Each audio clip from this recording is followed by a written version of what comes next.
Welcome to another CEO Wisdom Pod with John Horn. He's CEO at Stubb Group. Stubb Group is a Google Ads agency. So we're gonna talk about Google Ads. If we're lucky, maybe some YouTube ads today, some remarketing. This podcast is brought to you by podpire.com. If you want to start your podcast, if you want to monetize and scale the unconventional way, go to podpire.com. John, welcome to the pod. Tell me a bit more about yourself and Stubb Group.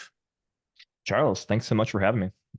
So I'm based personally in Texas, near the San Antonio kind of greater area. But as a team, we've got team members all over the place in this beautiful world of remote work, I should say, that we live in. So yeah, I get to work all day, every day with clients who hire us to manage their advertising campaigns across Google, like you mentioned, also across platforms like Meta, Facebook, Instagram, Microsoft, and so forth, and really just get insights into all sorts of different business models and approaches as we kind of take our expertise with paid advertising and then marry that with our many different clients and figure out how can we most effectively drive ROI for their businesses. So you've run that one for more than a decade now. How did you last so long in that business? Yeah, I mean the business changes so frequently. It's all about adapting and being able to, stay on top of how are things changing. To some extent you've got changing consumer habits, although that usually changes at a slower rate. But when it comes to the platforms that you use to reach customers on behalf of our clients, that's what changes so frequently. So Google looks very different than it did a decade ago, Facebook, etc. But at the end of the day, people still always need services. They need products, they need solutions. And so it's about understanding how do people go out and find those products, those services, those solutions, or where do they spend your time so that you can reach them to make them aware that these things exist. And then ultimately, what's the most efficient way to use those platforms to get in front of them properly? Is Google dying? That's a really great question. Obviously, with all the AI stuff going on right now, there's a lot of a lot of headlines, a lot of questions.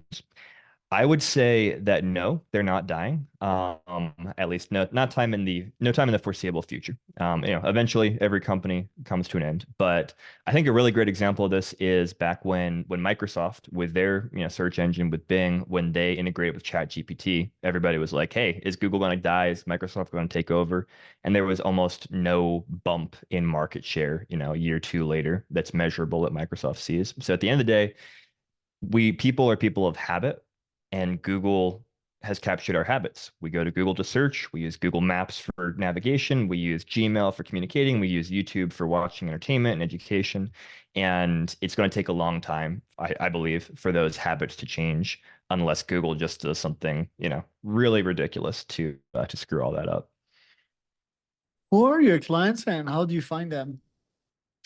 A lot of different types of clients, everything from e-commerce clients selling products online and ranging from $10 widgets to high price point items to we've got lead generation clients, we've got SaaS clients, finance, education, local businesses, national.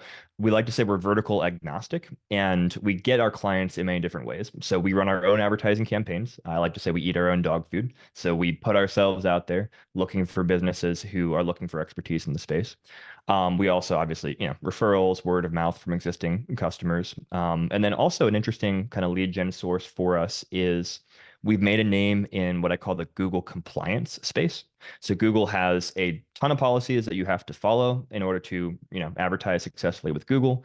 And a lot of those policies are confusing and vague and nuanced or oddly interpreted or enforced.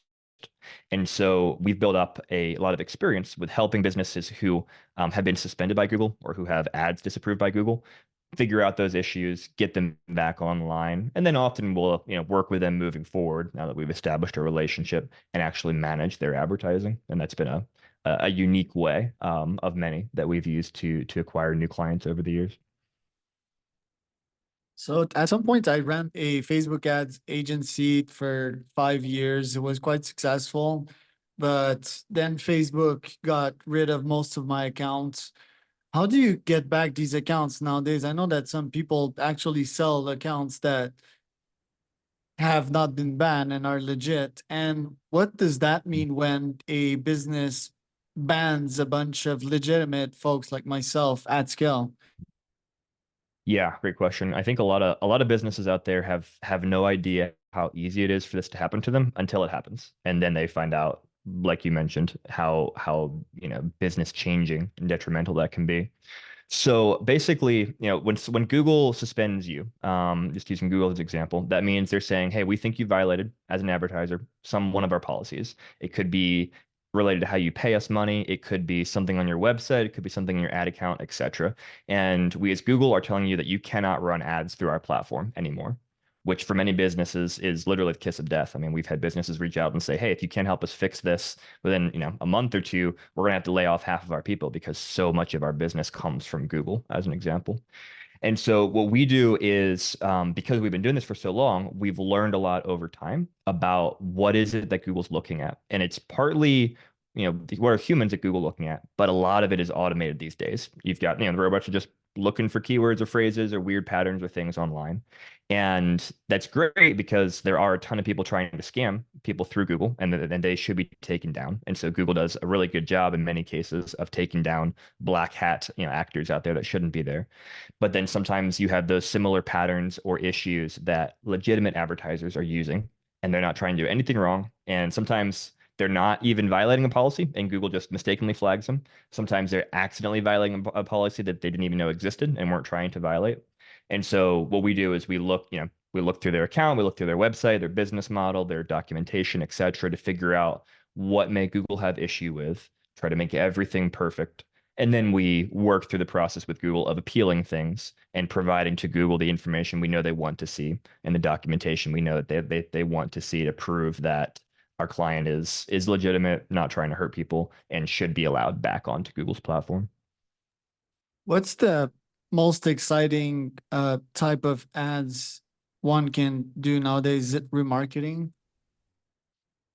Most exciting. Whew, I mean, that's a good question, broad question. Remarketing is definitely cool, and there's a very important place for remarketing. But I would say YouTube is probably one of the places that I'm most excited and interested about right now because there's so many opportunities for brands large and small to really scale themselves using YouTube in ways I think a lot of businesses just, they don't understand. They kind of get caught up with search marketing, which is super important. So someone types a keyword into Google, you want to be there when they search, you want to get them to your website, etc. That's really important and great, but that's a very kind of transactional relationship of they do a search and hopefully we show up at the right time, etc. With YouTube, it's about creating a relationship. It's about getting people watching your videos over time where you're providing them helpful content or fun content, interesting content, or even as part of our marketing. People have been to your website, they're not ready to purchase yet. Cool, but we know they're interested. So now we're gonna nurture them over time through our YouTube videos, etc. And I'm seeing it have really a significant impact for clients to be able to grow who they can reach, to nurture people who are considering working with them right now, or to even bring, even to create long-term relationships with customers to increase lifetime value because you're staying with them over time. And every time they think, oh, I need to go buy some more gear or whatever the case may be, you have that relationship because they're seeing you constantly in their feed and they're watching your content. So YouTube's very exciting right now. And as an agency, what should I deploy? Because remarketing, I'm already on it. I'm actually meeting with my Google Ads consultant. They basically, should I have a lead magnet at some point, redirect them to a landing page, get their email, and from their email market them, and then add them to a remarketing list so that they can see my videos on YouTube in a recurring way? I would say it's going to depend to some extent on, what type of business, obviously. In your business, where it's kind of very informational based, there is a ton of value absolutely in getting that direct contact, getting them onto your email list. So that I would typically say is going to be my number one priority. But I would not overlook YouTube subscribers, getting people to actually subscribe to your channel because even though you don't have their email to directly send offers to them, you are now, have that direct relationship where they're going to continue to see your content as you put it out. And the fact that they subscribe to you indicates that they find your content interesting and that they actually want to keep seeing that. And so I think YouTube subscribers also is a really, it's it's kind of in between those vanity metrics of like views and impressions and kind of the hard, more KPIs of active people on my email list or people ultimately who are purchasing what I sell. But it's kind of somewhere in there where I would say it's not as valuable as an email address necessarily, but it's still very valuable and something that I would encourage looking and saying, okay, which of my content is driving subscribers? That's a signal to me that this is interesting to people and they therefore want to see more content like this. And so that can help inform the types of content that you continue to create moving forward. In your case, for example, how do you advertise? A lot of different ways. YouTube, as a good example, we put out a lot of video content ourselves that we think would be helpful to businesses, to marketing managers. Sometimes it's kind of higher level stuff like ads 101. How do you think about what platforms to use? Should I use Facebook versus Google? That kind of thing. Sometimes it's very specific, nuanced. Hey, you have this specific weird problem in Google. Here's how to fix this. And so someone searches for that and they realize, oh, wait, Stubb Group knows what they're talking about because they solve these kind of problems. So YouTube is a big place. Our own paid advertising campaigns as well, targeting people who are searching for Google Ads agencies or, helps with Google Ads suspensions, things like that. We use Meta ourselves as well, targeting businesses who are looking for help with Google Ads, for example. I would say those are some of the biggest methods that we use. And then, there's always referrals and, podcast conversations and things like that that we use to also just try and keep getting our name out there in front of people. How many humans in the agency? What does it look like in terms of humans vs pure systems that are automated? I would say we're still very, human oriented in terms of the work that we're doing on behalf of clients. Now, there's a lot of things that Google or that each of the platforms have automated. So, back in the day, you might be doing manual bid adjustments for, okay, this keyword, I want to bid for this this keyword, that for that keyword, or, mobile versus desktop or time of day, things like that. The platforms have done a really good job in many ways of automating a lot of that using bidding strategies to where you more set, here's my goal, here's what I'm targeting, and a lot of those decisions are made for you.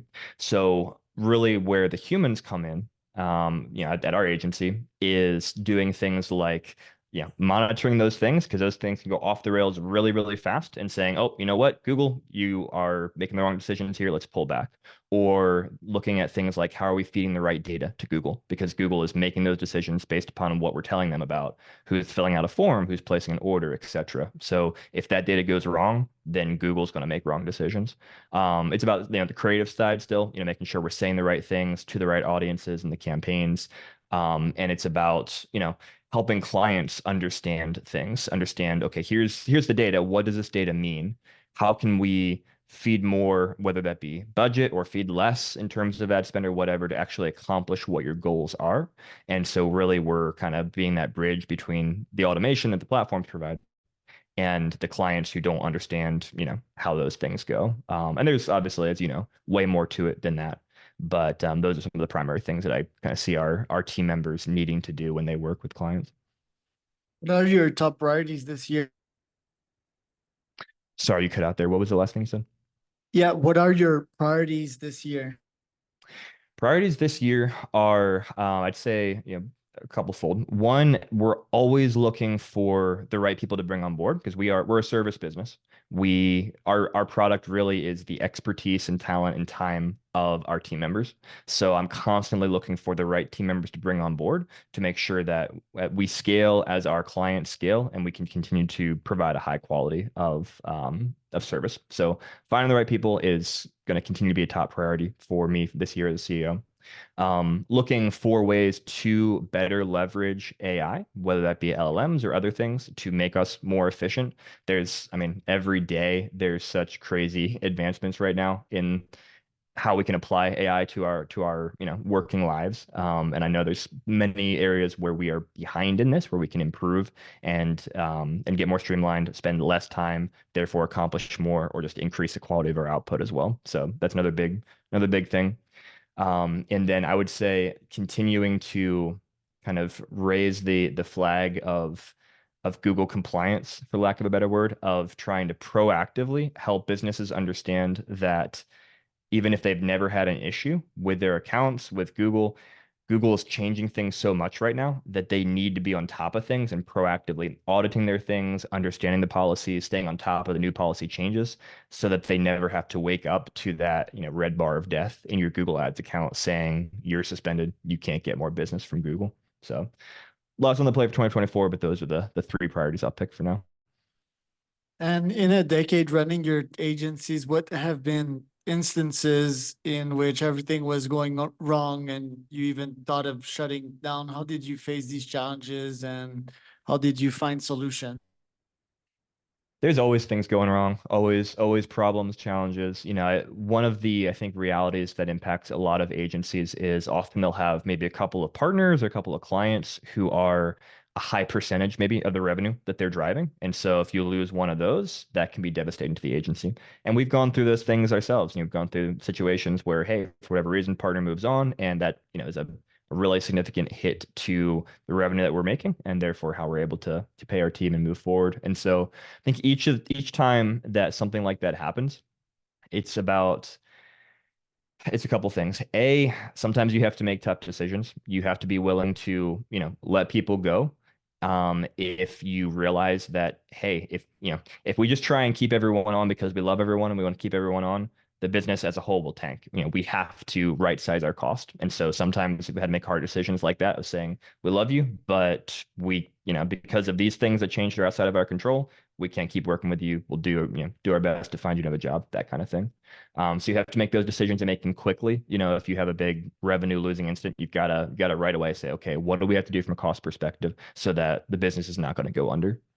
And I would say I'd probably say that's probably been the most significant, potential problems in the history of Stubb Group is if you lose, a big client or a big partner of that type of thing, and that's having a big impact on the rest of our portfolio. How do we quickly adjust to that? COVID is another great example. We had a lot of clients pause advertising during COVID when COVID hit because, they couldn't have people come into their businesses or they didn't know what was going to happen. And so we had kind of a bloody Monday, as I call it, where it seemed like everyone was calling and saying, hey, we're canceling or we're pausing, that kind of thing. And again, it's about going back to basics, looking at the numbers. What are our expenses? What's our revenue? What do we need to do to make sure that we stay alive as a business and try and create a healthy business for those team members who can remain with us? And so I think that's making those hard decisions is really important in those scenarios. Do you use any AI tools to create your ads right now? We definitely tap into, ChatGPT, Bard, things like that for creating ads. And there's also like Google is rolling out their own thing that they call conversational experience, which is basically, Gemini, but within a Google Ads account. So we're still, I would say where we're at, with AI and ads is we're taking advantage of a lot of things and then doing that polishing, that last 10%, 20%, where if you don't do that polishing, you often have a really bad ad because it's just not quite getting where it needs to be. Or, it's saying something that violates a policy that will get you suspended if you don't change it. But it's a great time saver because I can just say, hey, give me, 15 headline ideas. Cool, awesome. I can pick the ones that I know are going to work well and that are correct and throw out the ones that aren't really on spot for what our client's trying to communicate, but it saves so much time versus me just having to noodle through and, write all those down from scratch. Are you also checking other platforms such as TikTok? Do you think there's potential there? We've definitely done some advertising on TikTok as well, and Snapchat, things like that as well. I would say it's been very hit or miss from what I've seen. There's obviously people are on TikTok. There's no problem reaching the audience, getting them to convert to purchase what you want them to purchase, and do so in a way that you can really measure that as coming back from TikTok. I would say is a lot harder. I'm still from a kind of consistency in results. I would still say that Meta, Facebook, Instagram are generally more consistent in driving results than TikTok. Um, but again, if something really blows up on TikTok, you kind of get that magic thing. The reach is incredible. So I still see a lot of value in testing all the platforms. But if I have to choose between platforms on behalf of a client and I'm kind of in the paid social space, I'm still generally more going towards Instagram, Facebook these days for clients. Where can people find out more about you, John? Stubbgroup.com. You can see all kinds of info about Stubb Group. I'm on LinkedIn, John Horn on there, and would love to, yeah, if you want to reach out and chat, you can DM me through LinkedIn or fill out one of the forms on our website. Love to chat more and see if we can help you and your business with digital advertising.